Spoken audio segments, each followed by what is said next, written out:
غلامی فقط انسان کو حدوں کا قیدی نہیں بناتی صدر عالی وقار، بلکہ انسان کا بول چال بھی خرید لیتی ہے۔ صدر عالی وقار کچھ دیر کے لیے پہلی جنگ عظیم کا تصور اپنے ذہنوں میں لائیے کہ جب دنیا کے 3 براعظموں پر حکومت کرنے والے ترک اپنے ماتھوں پر غلامی کا ٹھپا لگا بیٹھے، تو پھر چشمے فلک نے یہ منظر دیکھا کہ وہ ترک شہنشاہ کس طرح غلام کہلائے اور زمینی خداؤں کے ڈر سے وہ ترک شہنشاہ کس طرح دبے پاؤں اپنے ملک سے فرار ہوئے۔ یہ کیا کہ ہم خاک ہیں جہاں وہیں کے نہیں، جو ہم یہاں کے نہیں تو پھر کہیں کے نہیں۔ وفا سرشت میں ہوتی تو سامنے آتی، جو فلک کے نہیں وہ زمین کے نہیں، جو فلک کے نہیں وہ زمین کے نہیں۔ صدر عالی وقار آج 21ویں صدی کی دہلیز پر کھڑی انسانیت تذبذب کے بھنور میں ہچکولے کھا رہی ہے۔ بے حسی کا وہ سیل رواں ہے کہ ڈوبنے کا احساس تک جاتا رہا۔ وہ ملک جہاں طبقاتی نظام تعلیم رائج ہو، بیرونی امداد کے نام پر پوری قوم کو بھکاری بنا دیا گیا ہو، تو پھر دبے پاؤں چلنا اس قوم کا مقدر بن جاتا ہے۔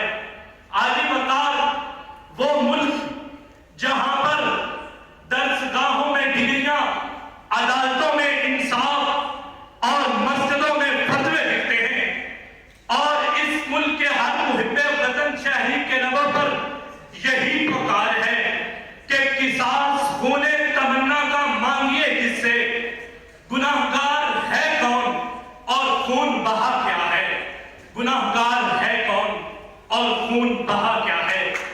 عالی وقار آج وہ دور ہے جہاں الٹی گنگا بہ رہی ہے۔ سیاستدان ریڈ کارپٹ پر ماڈلنگ کرتے ہیں، ملک کے ماڈل منی لانڈرنگ کرتے ہیں، گلوکار اداکاری کرتے ہیں اور اداکار گلوکاری کر رہے ہیں۔ کشمیر، شام، برما، فلسطین میں مسلمانوں کے گلے کاٹے جا رہے ہوں، تو یہاں پر اپنے بیرونی آقاؤں کو خوش کرنے کے لیے ڈاکٹر عبدالقدیر کی آزادانہ نقل و حرکت پر پابندیاں عائد کی جا رہی ہوتی ہیں۔ یہاں ایک غریب کی حب الوطنی کو تھانوں کے چکر لگوا کر پرکھا جاتا ہے، اور امیروں کو عالیشان پروٹوکول میں زندانوں میں رکھا جاتا ہے، کیونکہ کہانی جو تم کو دکھائی گئی ہے، جو لوری میں تم کو سنائی گئی ہے، خدا کی قسم یہ کہانی نہیں ہے۔ تمہیں بے تحاشا تماشا دکھا کر کہانی کو تم سے چھپایا گیا ہے۔ کہانی تو لوگوں تمہارا لہو ہے، جسے رات میں بند کمروں کے اندر، نجی محفلوں میں، سلاحی کے اندر چڑیلوں کو بھر کے پلایا گیا ہے۔ کہانی کو تم سے چھپایا گیا ہے، کہانی کو تم سے چھپایا گیا ہے۔